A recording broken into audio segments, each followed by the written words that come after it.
स्वागत है आप सभी का हमारे चैनल सुविद्या में। राजस्थान की स्थापत्य कला की अगली कड़ी में हम बात करते हैं जूनागढ़ की, या फिर हम कह सकते हैं बीकानेर दुर्ग की। देखिए, बीकानेर का जो ये दुर्ग है जूनागढ़, ये कौन सी श्रेणी में आता है? धान वन श्रेणी में आता है। श्रेणियों की बात हम स्टार्टिंग में ही कर चुके थे। और इसका अगर उपनाम देखें जूनागढ़ का, तो जमीन का जेवर जूनागढ़, दूसरा नाम क्या हो जाएगा? जमीन का जेवर। इसका निर्माण जो है बीकानेर दुर्ग का, वो राव बीका के द्वारा करवाया गया था। और उस समय इसका नाम 1485 में बीका जी की टेकरी रखा गया था। ठीक है, तो राव बीका के द्वारा राती घाटी क्षेत्र में इसका निर्माण करवाया गया था। और उस समय इसका नाम क्या रखा था? बीका जी की टेकरी। निर्माण कार्य किसके द्वारा करवाया गया था? नापो जी की देखरेख में इसका निर्माण कार्य हुआ था। और 1589 से 94 तक में पुनः निर्माण राय सिंह के द्वारा करवाया गया। और उस समय इसका जो शिल्पी था वो कर्मचंद था। और उस समय इसका नाम बीका जी की टेकरी से क्या कर दिया गया? जूनागढ़ कर दिया गया। तो ये कुछ महत्वपूर्ण बातें कि निर्माण पहले तो राव बीका ने करवाया। कहाँ करवाया? राती घाटी क्षेत्र में करवाया। इसका नाम क्या रखा गया? बीका जी की टेकरी रखा गया। उस समय किसकी देखरेख में ये काम हुआ? नापो जी की देखरेख में हुआ। उसके बाद में, ठीक है ना, लगभग 100 साल के बाद पुनः निर्माण राय सिंह ने करवाया है, कर्मचंद जिसका शिल्पी था। और अब इसका नाम जूनागढ़ रख दिया गया।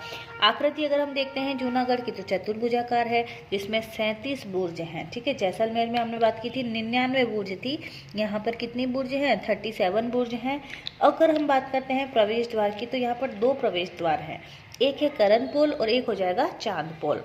और 4 आंतरिक दरवाजे हैं, जो कि है दौलत पोल, फतेह पोल, रत्न पोल और सूरज पोल। यहाँ पर जो सूरज पोल है, यहाँ पर सूरज पोल पर जयमल और पत्ता की हाथियों पर बैठे मूर्तियाँ हैं। अभी जो जयमल और पत्ता हैं वो हम बात करेंगे जब हम चित्तौड़ की साकों की बात करेंगे। तो चित्तौड़ के 3रे साके में इनकी मृत्यु हुई थी। और उस समय अकबर ने आगरा के दुर्ग पर, इनके मतलब कह सकते हैं कि इतने कुशल ये लोग थे जयमल और पत्ता, कि अकबर ने भी आगरा के दुर्ग के आगे इनकी हाथियों पर बैठकर मूर्तियां बनवाई थी, जिसे बाद में औरंगजेब ने तोड़ दिया था। और फिर यहाँ पर जूनागढ़ में जयमल और पत्ता की हाथियों पर बैठे मूर्तियां कहाँ पर लगाई गई हैं? सूरज पोल पर लगाई गई हैं। अब अगर हम बात करें कुछ महत्वपूर्ण बातों की, जो कि ये यूनिक बनता है बीकानेर का दुर्ग। पहली बात तो लिफ्ट वाला पहला दुर्ग है। ये कैसा दुर्ग है? जहाँ पर सबसे पहले लिफ्ट लगी। इसी के अलावा गंगा सिंह का जो लड़ाकू विमान है वो भी यहीं रखा गया है। और उनकी 100 किलो की जो पोशाकें हैं वो भी यहीं पर स्थित हैं। तो राव बीका जो थे, जिन्होंने इसका निर्माण करवाया, उनके चांदी के पलंग और सिंहासन यहीं पर हैं। अब बादल महल में वास्तविक बादलों का सा आभास होता है। ध्यान रखें कि हम बादल महल बहुत सारी जगह पर पढ़ेंगे। हमने पिछली क्लासेस में बादल महल के बारे में पढ़ा था। तो अगर हम बात करते हैं जैसलमेर दुर्ग की, तो जैसलमेर दुर्ग में हमने पढ़ा था कि बादल महल जो है वो राजस्थान का सबसे ऊंचा बादल महल आए, तो सोनारगढ़ का बादल महल है। और ऐसा महल आए जहाँ पर हम बात करते हैं कि वास्तव में बादलों जैसा आभास जिसमें होता है, वो बादल महल कौन सा हो जाएगा? जूनागढ़ का जो बादल महल है वो यहाँ पर हो जाएगा। इसके बाद अगर हम बात करते हैं, ऐसा महल है जहाँ पर मुगल शैली का प्रभाव दिखता है। छतर महल में रासलीला के चित्र हैं। गज मंदिर जो है यहाँ का, उसमें रतन सिंह के समय का झूला लगा हुआ है। 33 करोड़ देवी देवताओं का मंदिर जो है वो कहाँ स्थित है? जूनागढ़ में स्थित है। लेकिन कंफ्यूज ना हो, अगर पूछा जाए 33 करोड़ देवी देवताओं की साल कहाँ है, तो वो साल हो जाएगी जोधपुर में। अब संस्कृत में एक शिलालेख लिखा गया 1594 में, जिसे कहा गया राय सिंह प्रशस्ति। और उस राय सिंह प्रशस्ति में जो यहाँ का निर्माण जिनके द्वारा राव बीका के द्वारा करवाया गया था, वहाँ से लेकर राय सिंह जो राजा रहे, शासक रहे, तब तक का इतिहास की जानकारी हमें कहाँ से मिल सकती है? राय सिंह प्रशस्ति शिलालेख से मिल सकती है। 1937 तक इस दुर्ग में बीकानेर के शासक रहते थे। ठीक है, अभी तक भी 1937 तक भी, 100 साल पहले तक भी लगभग इस दुर्ग में बीकानेर के शासक रहते थे। लेकिन जो गंगा सिंह थे, उन्होंने एक नया लालगढ़ पैलेस बनवाया। और अब जो राज परिवार है वो कहाँ पर निवास करता है? लालगढ़ पैलेस में निवास करता है।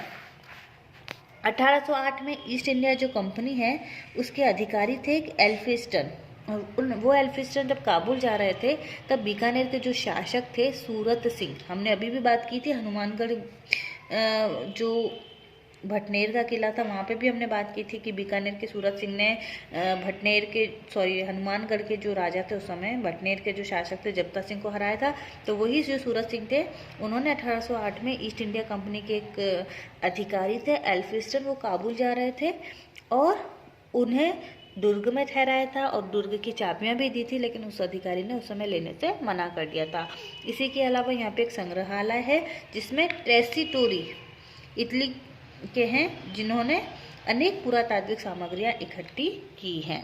तो ये कुछ महत्वपूर्ण बातें हम कह सकते हैं किससे संबंधित हो जाएंगी, जूनागढ़ के दुर्ग से संबंधित हो सकती हैं। बहुत बहुत धन्यवाद। करते हैं सिवाना दुर्ग की, जो कि बाड़मेर में स्थित है। इसके अन्य नाम अगर हम देखें तो कुंबाना दुर्ग भी कहते हैं और कुमट दुर्ग भी इसे कहते हैं। कुंबाना या कुमट दुर्ग सिवाना दुर्ग के अन्य नाम है। निर्माण इसका वीर नारायण परमार के द्वारा करवाया गया। कहाँ स्थित है? हल्देश्वर या कुंबा पहाड़ी पर ये स्थित है। उपनाम अगर हम देखें तो जालोर दुर्ग की कुंजी इसे कहा जाता है। क्यों कहा जाता है? क्योंकि जालोर दुर्ग को जीतने से पहले इस सिवाना दुर्ग को जीतना जरूरी माना जाता था, इसीलिए इसे जालोर दुर्ग की कुंजी कहा जाता है। और मारवाड़ के राजाओं की संकटकालीन राजधानी, बहुत ही महत्वपूर्ण लाइन है, मारवाड़ के राजाओं की संकटकालीन राजधानी कौन सा दुर्ग है? सिवाना का दुर्ग है। यहाँ के दो जो साके हुए हैं मुख्य हैं। 1308 में यहाँ पर पहला साका हुआ, जो कि उस समय यहाँ के जो शीतल देव चौहान और सोमदेवा केसरिया हुए। आक्रमण किसके द्वारा किया गया था? अलाउद्दीन खिलजी के सेनापति कमालुद्दीन कुर्ग के द्वारा यहाँ पर आक्रमण किया गया था, जिसमें रानी मेनादे ने जोहर किया और उस समय अलाउद्दीन खिलजी ने सिवाना का नाम बदलकर खैराबाद कर दिया था। सिवाना का नाम बदल के क्या कर दिया था? खैराबाद कर दिया था। ये पहला साका था 1308 में हुआ। जो दूसरा साका था वो 1582 ईस्वी में हुआ था, द्वितीय साका, जहाँ उस समय वहाँ के शासक जो थे वो कल्याणमल थे और सामने जो थे आक्रमण जो किया वो था जोधपुर के मोटा राजा उदय सिंह के द्वारा आक्रमण किया गया। किसके कहने पर आक्रमण किया गया? अकबर के कहने पर आक्रमण किया गया। तो ये दूसरा साका जो था 1582 में सिवाना के दुर्ग में हुआ। तो बहुत ज़्यादा डिटेल में इसमें जाने की ज़रूरत नहीं है, ये कुछ महत्वपूर्ण बातें हैं। इसी के अलावा हम कह सकते हैं कि मारवाड़ शासकों की संकटकालीन आश्रय स्थली भी इसे ही कहा गया है। राजस्थान के जो जयनारायण व्यास को भी इसी दुर्ग में बंदी बनाया गया था। चंद्रसेन जोधपुर को छोड़कर भी यहीं आए थे। तो ये कुछ महत्वपूर्ण बातें हैं जो कि आपको पता होनी चाहिए सिवाना के दुर्ग से संबंधित। तो अगर आपको वीडियो पसंद आए तो इसे प्लीज़ लाइक कीजिए। बहुत बहुत धन्यवाद।